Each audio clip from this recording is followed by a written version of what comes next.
Hello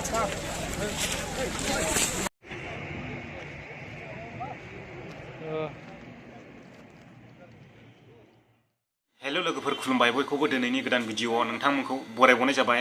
आङो नोंथांमोननो खिथागोन जाहैबाय जेनाखि मैया क'क्राझार जिल्लानि सिङाव थानाय रायखुंबारि रडनावहाय बाइकजों ओमफ्राय मोनसे ट्राक गारिजों माल गारिजों सौग्रावलायनानै अर नांदोंमोन बियो दोखो दोखो खामग्लिजोबनाय जादोंमोन आरो बेयावहाय बाइकनि मानसिफ्रा सानै दङमोन होननानै खोनानो मोनदों ओमफ्राय बेयावहाय गासैबो खामनानै सेवहांगार जाजोबदों होननानै मिथिनो मोनदों जोङो ओमफ्राय नामफ्राखौ आङो मिथिनो मोनस्लाबाखिसै आङो बिनि ससे भिडिअ क्लिपखौ दिनै सानाव खेबनानै देखायनायखौ नोंथांमोननो देखायनोसै नोंथांमोना नायलांबाय थादो बेसेबां दुखुनांथाव जाथाय जादों बेखौ नोंथांमोना कमेन्ट होब्लानो जाबाय बे गोजासिन नोंथांमोना देखायबाय थानाय नुदों बे गोजासिन देखायनाय लामाजों माने बाइकआ बारस'दोंमोन माने एक्सिडेन्टआ बेयावनो जानो मोन्दों आरो बे मैया मोनायावनि अर जोंनाया दा नोंथांमोना नायलांबाय थादो गारिनि अबस्थाया माबायदि जानानै दङ दायो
सानैबो नैबे जायगायावनो खामग्लिजोबदों होननानै खबर मोनदों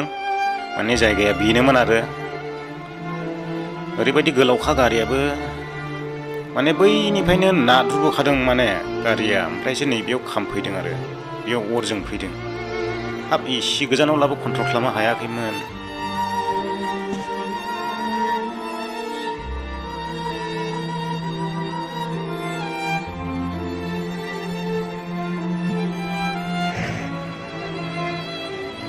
आंनो भिडिअखौ नैबे बाहागियासो हरदों बे बाहागिनि इउटुब चेनेल दङ बासायजानायनि लामा बिनि इउटुब चेनेलनि मुङा बासायजानायनि लामा नोंथांमोना थांनानै सापर्ट खालामहैनो हागोन बिथाङा गस्पेलनि गोदान गोदान मेथाइ लाबोबाय थायो नोंथांमोना गस्पेल मेथाइ खोनासंनो मोजां मोनग्रा रायजो राजा नोंथांमोना थांनानै बिथांखौ सापर्ट खालामहैनो हागोन बिथाङा गोदान चेनेल खुलिदों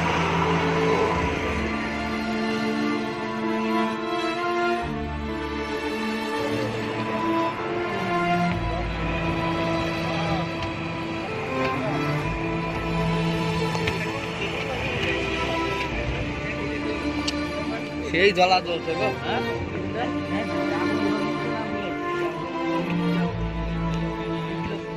পিসগুলো যে টায়ারের পিসগুলো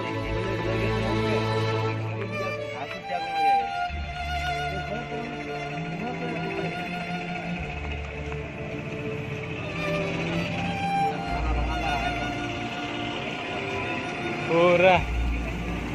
डैमेज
Oi,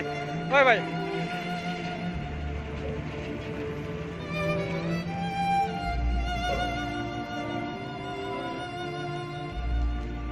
गाड़ी का अवस्था शुरू हो गया।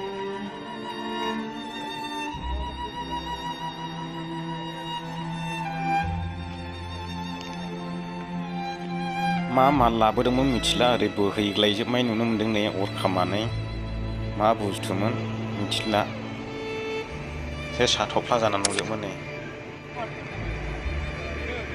बेखिनियानोसै लोगोफोर दिनैनि भिडिअ'आ सानाव देखायफिनबाय माबायदि अबस्था आङो भिडिअ'खौ बेयावनो फोजोबबाय।